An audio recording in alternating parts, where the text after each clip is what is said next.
Қайырлы күн, достар. Қалдарыңыз қалай? Бүгін бізде 21-ші сабақ. Кезекті р әрпін таныстыратын боламын. Осылай әдемі жазып үйренгілеріңіз келсе, менің YouTube каналыма тіркеліп, күнделікті сабақтарды үзбей қайталап, практика жасап үйреніңіздер. Мұнда р әрпін көрсетіп жатырмын.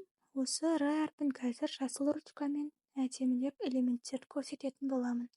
Р әрпі біздерде 2 элементтен тұрады.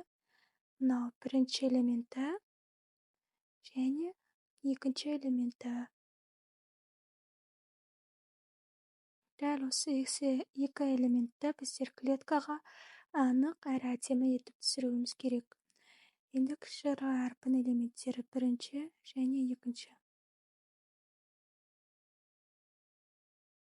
Егер де мына клеткалы дәптер болмайтын болса, көпшілік оқушылар, бастауыш сынып оқушылары р әрпінің екінші элементін өте кішкентай немесе өте ұзын, әртүрлі өлшемде жазып кетеді. Сондықтан да жазулар өте нашар болады. Сондықтан көркем жазып үйренемін деген оқушыңыз болса, немесе өзіңіз үйренем десеңіз, мұғалім болсаңыз, жазуыңыз түзегіңіз келсе, онда осы клеткалы дәптерді сіздерге міндетті түрде ұсынамын.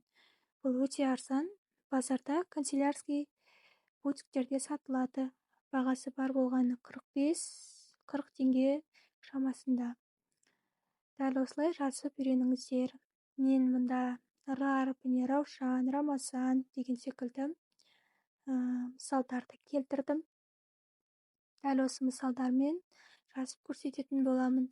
Р әрпі Рамазан айына сәйкес келген екен, сондықтан осы р әрпімен өзімнің каллиграфиямен сіздерді қасиетті Рамазан айымен құттықтаймын. Осы құттықтауымды